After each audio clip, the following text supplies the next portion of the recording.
My in-laws said I owed them for letting us live there, then tried removing my name from the mortgage, until property records proved I was the legal owner. The bank backed me, and I sold the house without asking permission. You need to understand something, sweetheart. You're living under our roof, eating our food, breathing our air, and you haven't paid a single cent for any of it. Beverly said that to me on a Tuesday morning, standing in the kitchen of the house I legally owned, holding a coffee mug that I had bought, wearing slippers that she had borrowed from my closet and never returned. I didn't say anything right away. I just looked at her, and I smiled, not because I was okay with what she said, not because I was going to let it slide, but because I already knew something she didn't. And the moment she found out, everything she thought she owned was going to collapse under her feet like wet cardboard. Hey viewers, before we move on to the video, please make sure to subscribe to the channel and hit the like button if you want to see more stories like this. Let me back up. I'm 31 years old. I've been married to Derek for 4 years. We had been together for 3 years before that, which means I have known his parents, Frank and Beverly, for the better part of a decade. In that decade, I have learned one very specific truth about them. They are the kind of people who believe that every favor they do is an investment. Every meal they cook, every kind word they offer, every time they show up, it all goes on an invisible ledger. And they expect that ledger to be repaid with interest. The problem was, I didn't know how deep that belief ran. Not until it nearly cost me my marriage, my home, and my peace of mind all at once. 2 years before Beverly said those words to me in that kitchen, Derek and I had been renting a small apartment on the other side of the city. It was nothing fancy. 2 bedrooms, 1 bathroom, a kitchen with a stove that had 1 broken burner, and a landlord who took 3 weeks to respond to maintenance requests. But it was ours. We paid our rent on time. We decorated it the way we wanted. We had friends over on weekends. We had a life there. Then Derek's company announced layoffs. He was one of the people let go. He'd been with that company for 6 years, and it was gone in a 20-minute meeting with HR in a cardboard box. I watched him come home that evening.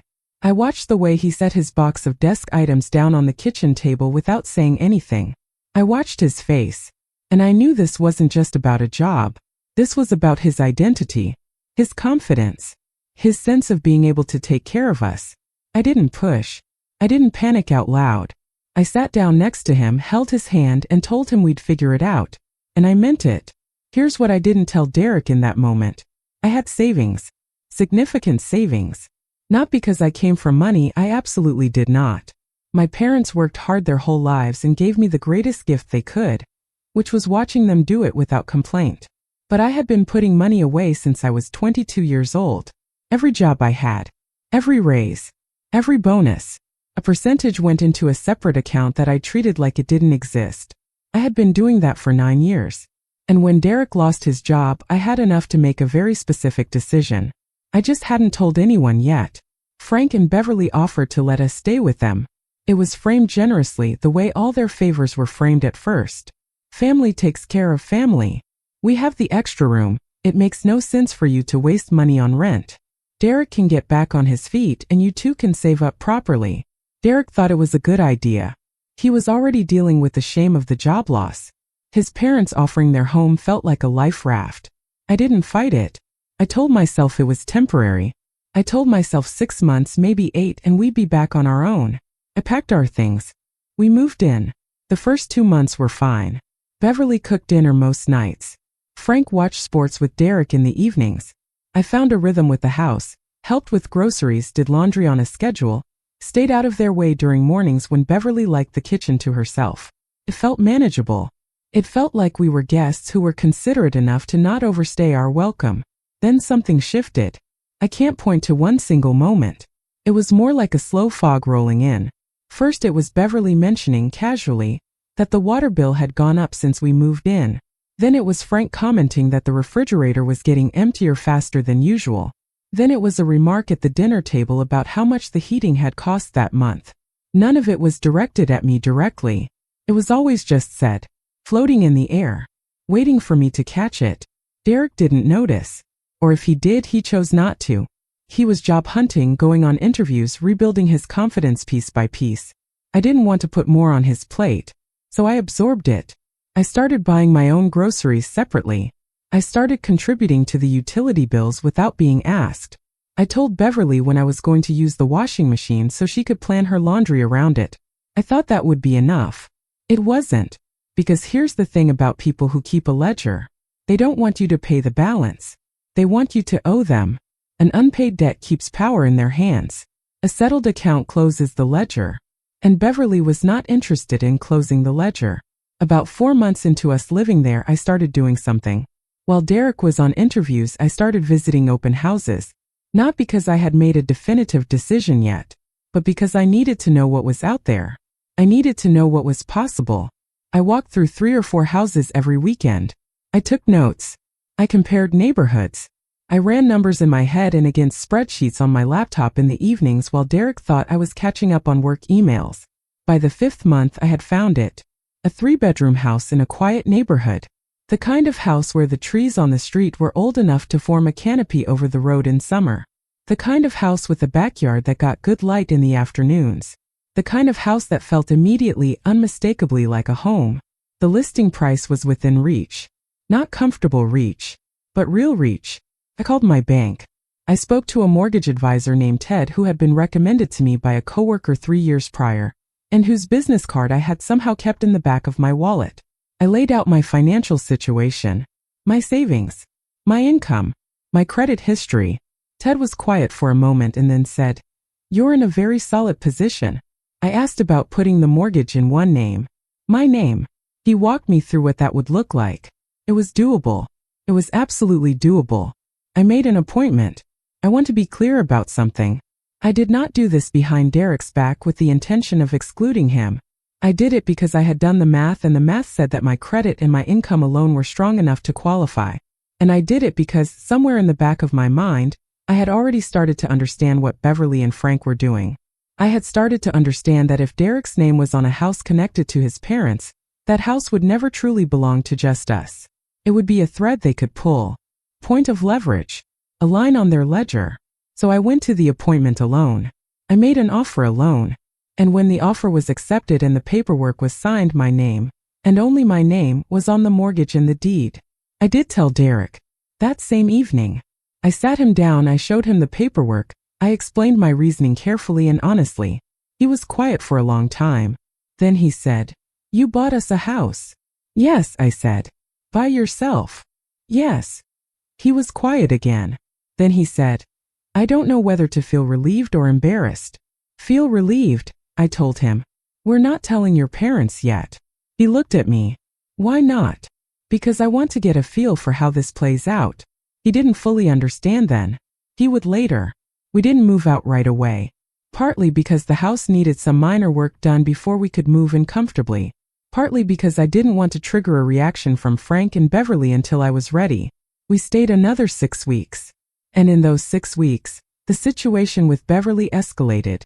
She started making comments about Derek at the dinner table. Things like how nice it was that he was finally figuring things out. Things like how some men just need their mothers to hold things together for them. She never said these things to Derek directly. She said them to the room. To no one in particular. But always when I was there. Always with her eyes just slightly angled toward me. Like she was speaking to the air but wanted me to receive the message. The message was, "Your husband needed us. And so, by extension, so did you." One evening, Frank pulled Derek aside. I wasn't supposed to hear. But their house had thin walls and I was in the hallway folding laundry. Frank told Derek that they had been thinking about the future. That Beverly wasn't getting any younger. That it would make sense logistically and financially for them all to be in one place long term. He said they had been looking at some options. He said there was one in particular that made a lot of sense. He said if Derek and I were going to be putting money into a property anyway, wouldn't it be smart to do it together? As a family? He said they had found a financial advisor who could help structure things so that everyone was protected. I stopped folding laundry. I stood very still in that hallway. Derek said, "I'll talk to her about it." Frank said, "Good man." And I understood then. Completely and absolutely. They had a plan. They had always had a plan. The favor of letting us stay wasn't generosity. It was groundwork. I didn't mention what I'd overheard to Derek that night. I waited. 2 days later, he brought it up himself. He said his dad had mentioned something about pooling resources for a property. He said he knew it was probably not what I wanted, but that it might be worth thinking about. I looked at him calmly and said, "Did he mention anything about what kind of arrangement they had in mind?" Derek said his dad had mentioned something about joint ownership. I nodded slowly. I said, "Derek, I need you to listen to me very carefully." He sat down. I said, "We already have a house." He blinked. "We move in 3 weeks." He was quiet. "I am the sole owner on the deed and the mortgage." More quiet. "And I need you to understand that what your father was proposing was not generosity. It was a strategy to get their names attached to an asset we would be paying for." Derek rubbed his face with both hands.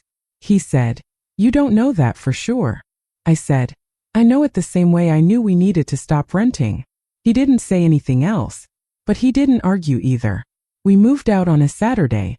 Beverly helped us pack, which felt strange. She was cheerful. She kept saying how exciting it was, that we were moving into a new place, that she couldn't wait to see it. I smiled and said thank you and carried boxes to the moving van. Frank asked the address. I gave them the neighborhood. I did not give them the specific street or house number. Beverly noticed. She asked again more specifically. I said I'd share the address once we were settled and had everything organized. She laughed and said, "What, is it a secret?" I laughed back and said, "Of course not, just chaotic right now." It wasn't a lie exactly. It was a delay. And I needed that delay. We were in our house for 2 weeks before I gave Frank and Beverly the address. In those 2 weeks, Derek got a job offer. A good one. Better than his previous position. He accepted it. And then something interesting happened. His shoulders came back. The heaviness that had been sitting on him since the layoff began to lift. He stood straighter.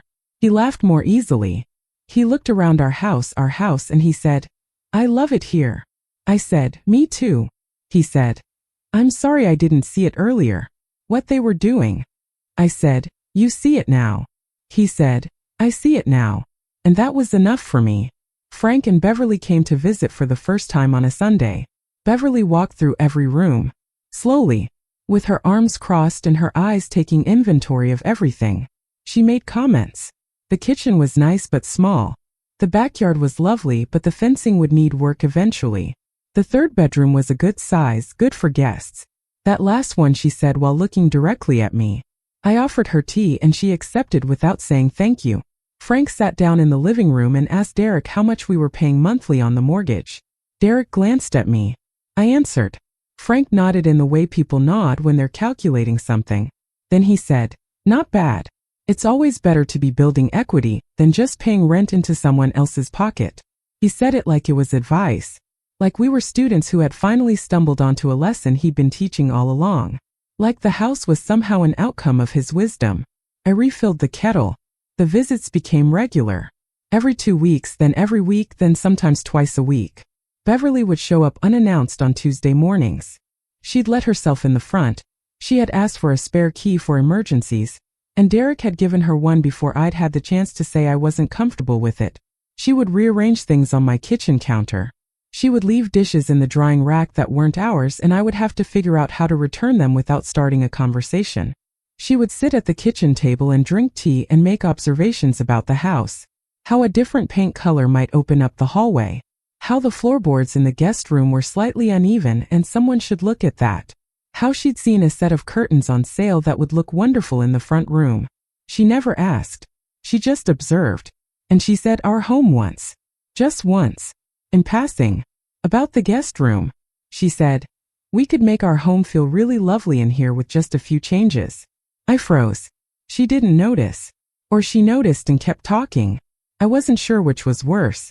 Then came the conversation I had not been prepared for. Not because I was naive, but because the sheer audacity of it took my breath away. It was a Sunday. Frank and Beverly were both over. Derek had run out to pick up something from the hardware store. We were alone. Beverly sat down across from me at the kitchen table. She folded her hands in front of her. She had a certain look on her face. The look of someone who has rehearsed what they are about to say. She said, "I want to talk to you about the house." I said, "Okay." She said, "Frank and I have been thinking." I said, "About what?" She said that they had contributed significantly to us during our time living with them. They had housed us, fed us, supported Derek emotionally through a very difficult period. They had given us time and stability to get back on our feet. She said that given all of that, it seemed only fair that there be some acknowledgement of their contribution to the foundation that had made this house possible. I kept my face very still. I asked her what kind of acknowledgement she had in mind. She said Frank had spoken to someone, a financial person, and there were ways to structure things so that their contribution was reflected, officially, in the property. She used the word co-ownership. She used it carefully, like it was something reasonable, like it was something she was doing us a favor by suggesting. I looked at her for a long moment. Then I said, "Beverly, I appreciate you saying all of this out loud." She seemed pleased. She began to say, "I'm glad you," I said, "but I need to be very clear with you." She stopped. I said, "This house is mine." She blinked. "Not ours in the marital sense, not a joint family project, not an investment opportunity, mine. My name is the only name on this mortgage and on this deed. I purchased it with my own savings and my own income and my own credit." Beverly's expression changed very slowly, like ice cracking from the outside in. She said, "Derek is your husband." I said, "He is." She said, "Surely his name," I said, "is not on the paperwork." Silence. Absolute silence. She said, "That doesn't seem right." I said, "You're welcome to check the county property records. They are public documents." More silence. She picked up her tea. Her hand was not entirely steady. She said, "Well, I'm sure Frank will have thoughts about this." I said, "He's welcome to share them with Derek." She left 20 minutes later without saying goodbye to me directly. She said it to the room as she picked up her bag. I sat at the kitchen table for a while after she drove away, and I felt for the first time in a long time like the ground beneath me was solid. Frank had thoughts. He shared them with Derek that same evening, apparently, because Derek came home from the hardware store, put his bag down and said, "My dad called me 3 times while I was out." I said, "I know." Derek said, "You told my mom the house is only in your name." "I did," I said. "She's upset." "I imagine so." Derek sat down. He said, "Was that the right moment to tell her?" I said, "She asked me about co-ownership." I corrected a misunderstanding. "I think that was the only moment." Derek was quiet for a bit. Then he said, "My dad says you were dismissive." I said, "I was direct." "There's a difference." Derek said, "He's saying that if you loved this family you would have at least considered their proposal." I looked at Derek carefully. I said, "Do you believe that?" He held my gaze. He said, "No." "Good," I said. He said, "But they're not going to let this go." I said, "I know." He said, "What do we do?" I said, "We don't do anything. This is resolved. The records are what they are." He nodded slowly, and that should have been the end of it. It wasn't. 2 weeks passed. Quiet on the surface. A text from Beverly asking if we were free for dinner. A call from Frank to Derek about something unrelated. Things resumed an almost normal appearance. I didn't trust it. I want to be clear about that. I did not trust the quiet, because Beverly's hands had trembled slightly holding that mug. And in my experience, that kind of quiet isn't peace. It's planning. The letter arrived on a Thursday. It was from the bank that held my mortgage. I opened it standing at the kitchen counter. It was a notification. A request had been submitted to modify the account holders on the mortgage, to add 2 additional names. Frank's full legal name, Beverly's full legal name. I read the letter twice. Then I sat down. Then I read it a 3rd time. The letter stated that the modification request had been received and was under review. It included a number to contact the mortgage department directly. I called the number immediately. I was on hold for 9 minutes. When a representative came on the line, I identified myself as the account holder. I gave my account number, my social security number, my verification questions. The representative confirmed that yes, a request had been submitted to add 2 parties to the mortgage account. I said, "I did not submit that request." The representative said, "I see. Are you able to come into a branch?" I said, "When can I be there?" She said, "Tomorrow morning." I said, "I'll be there at 9. I did not tell Derek that night. Not because I was hiding it from him, but because I needed to be absolutely sure of what had happened before I brought it into our house and let it explode. I also called my friend Nina. Nina was someone I had known since university. She was sharp, she was calm under pressure, and she had spent the last several years working in real estate law for a mid-sized firm. She was not my attorney, but she was someone I trusted to talk me through what I was seeing. I read her the letter over the phone. She was quiet. Then she said, "Someone submitted a fraudulent modification request to your mortgage servicer." I said, "Yes." She said, "Do you know who?" I said, "I have a very clear idea." She said, "Here's what you need to do." She walked me through it, step by step. I wrote down everything she said. Friday morning, 9 o'clock. I was at the bank branch 45 minutes from our house. I had brought my mortgage documents, my deed, my identification, a printed copy of the property records from the county assessor's website showing my name as sole owner, and the letter. The representative I had spoken to on the phone met me in person. Her name was Grace. She was professional and she was thorough. She pulled up the account. She showed me the modification request. She confirmed that the request had come in via a submitted form that had been mailed in to the bank. I asked if I could see a copy. She showed me what she was allowed to show me. The handwriting on the form was not mine. The signature was an attempt. It was not good. Grace looked at the signature, then at my ID, then at the original documents I had brought. She said, "This modification will not be processed." I exhaled. She said, "I'm going to flag this account. Any future modification requests will require in-person verification from the account holder." I said, "I want to file a formal complaint." She said, "Absolutely. I'll start the paperwork." We were there for 2 hours. When I walked out of that bank, the sun was bright and the air felt very clean. I drove to the county assessor's office after. Nina had suggested I get a certified copy of the property records. Official. Stamped. The kind that holds up if you ever need it to hold up somewhere important. The clerk was helpful. I paid a small fee.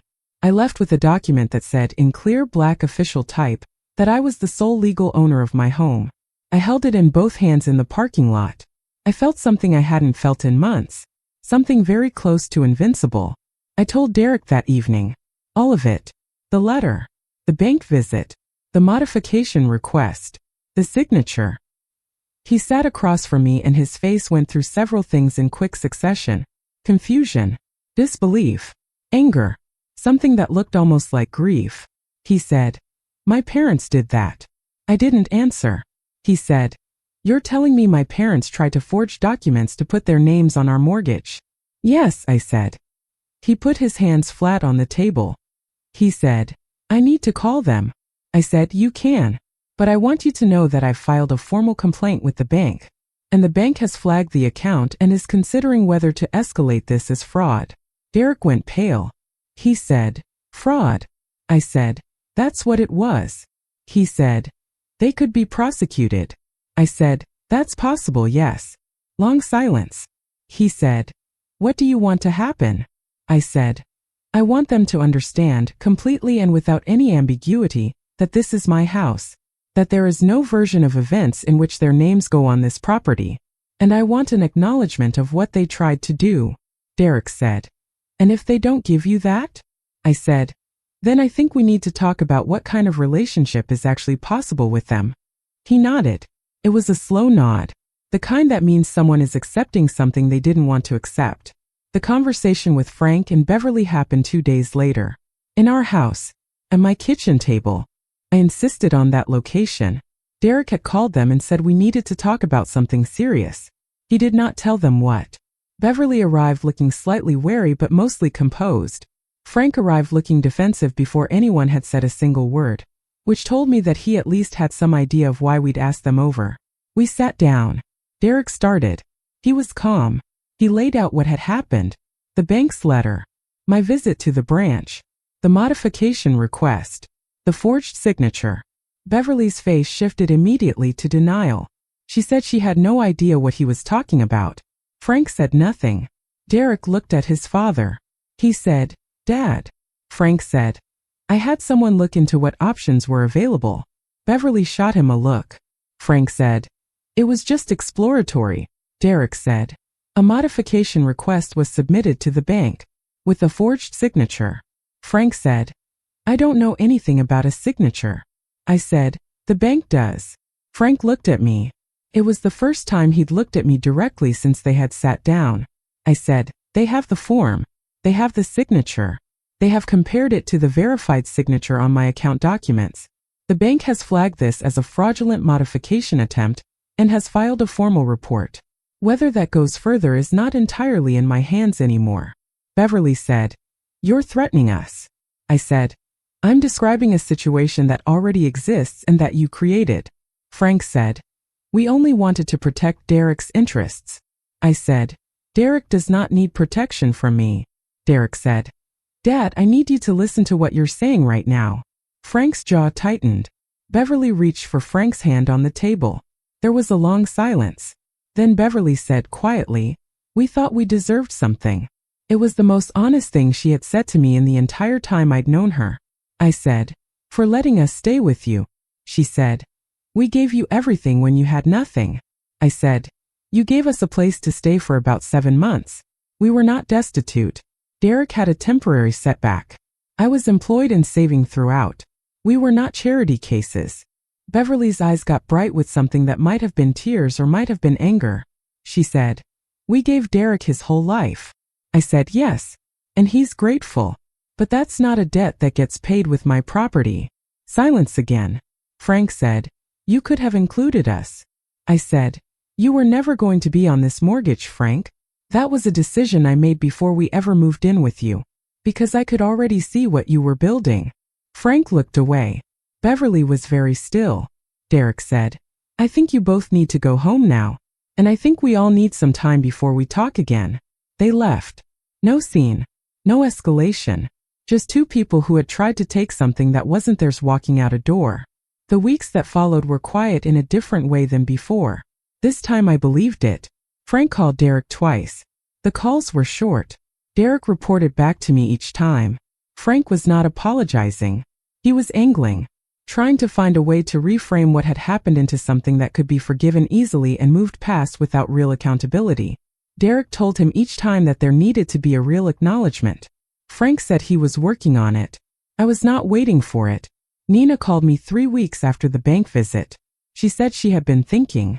She said gently that she wanted to check in on how I was doing. Not with the legal situation. With me. I appreciated that.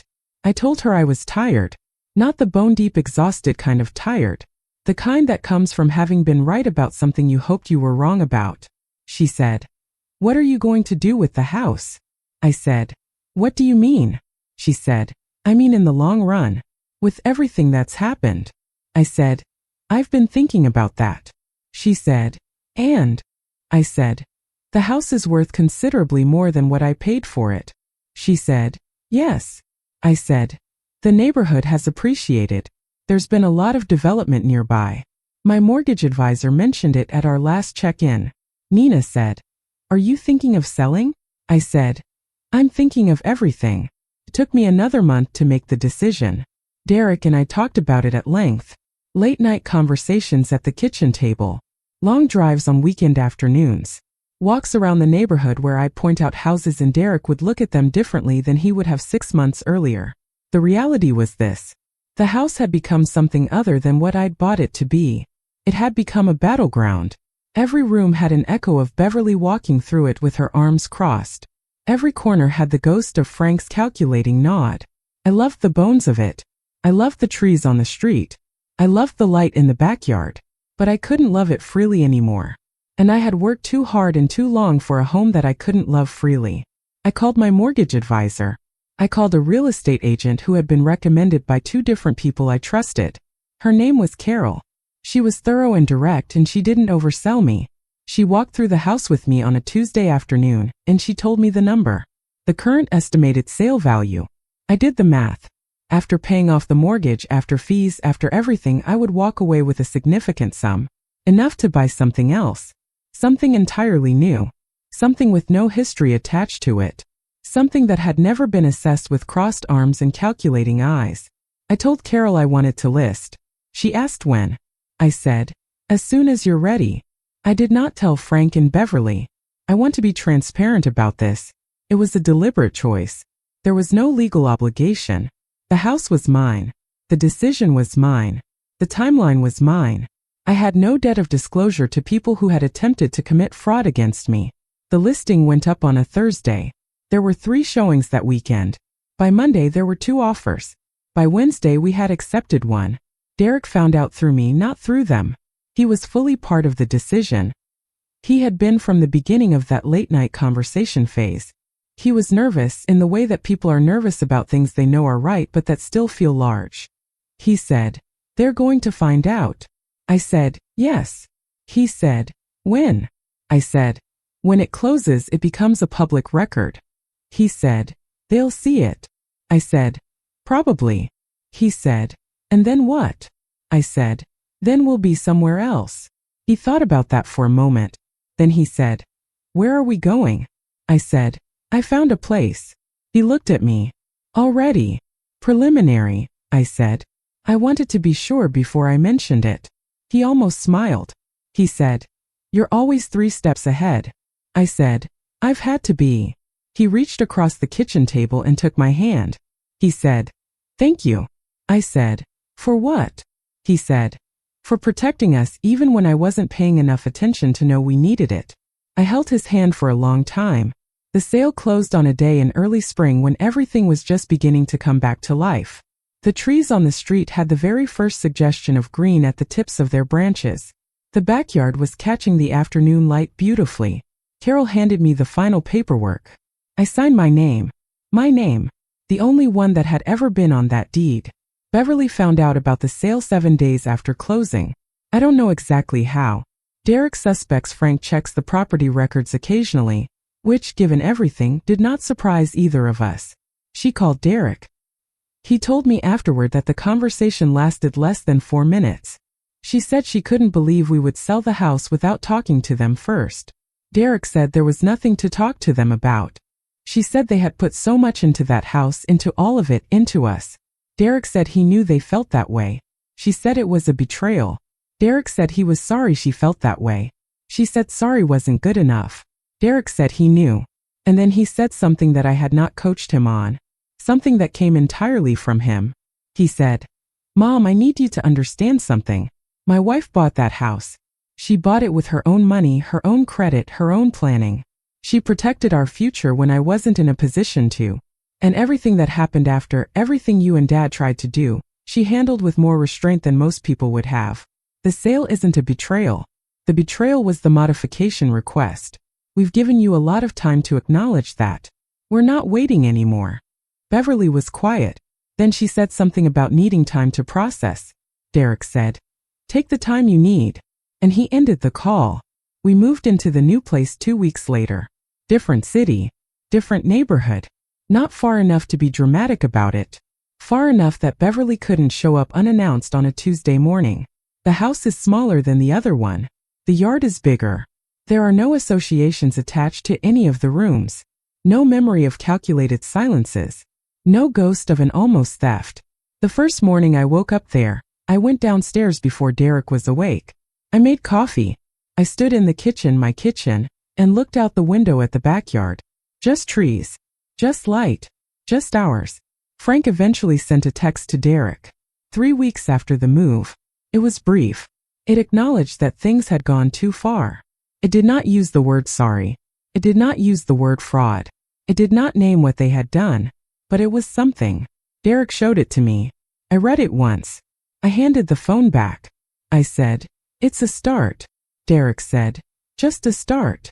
I said, "Yes." He said, "What would the middle look like?" I said, "A real conversation. A real acknowledgement. Not a text that hedges and softens and calls attempted fraud things going too far." He said, "And the end?" I said, "I don't know yet. I'm not in a hurry." He nodded. He wasn't either. Here's what I want people to understand about all of this. I am not someone who went looking for conflict. I did not move into my in-laws' house with a plan to eventually gut them. I moved in because my husband needed stability and his parents offered it. I protected myself because the moment I walked in that door I could feel the ledger opening. I bought the house in my name because I understood. before Beverly ever said anything out loud what they intended. People think that protecting yourself financially is a cold thing to do. They think it means you don't trust, that you don't love, that you're holding something back. I think protecting yourself is one of the most loving things you can do, because when you protect yourself, you protect your ability to stay. I could have let them put their names on that house. I could have let them slowly slide into ownership of something I had paid for. And within a year, maybe two, I would have been living in a house that felt more like theirs than mine. And I would have had no legal ground to stand on. And everything I had built quietly and carefully over years of discipline would have been absorbed into someone else's narrative of their own importance. I did not let that happen, and I do not apologize for it. The last thing I'll say is this. A few months after we moved, I was unpacking the last few boxes that had been sitting in the corner of the spare room. One of them had a folder of documents from the whole process: the mortgage approval, the closing paperwork, the certified copy of the property records, the bank's formal notification about the flagged account, Carol's sale agreement, the final closing documents. I sat on the floor of that spare room and I looked at that stack of papers. Every single one of them had my name on it. Just mine. And I thought about Beverly standing in my kitchen telling me I owed her.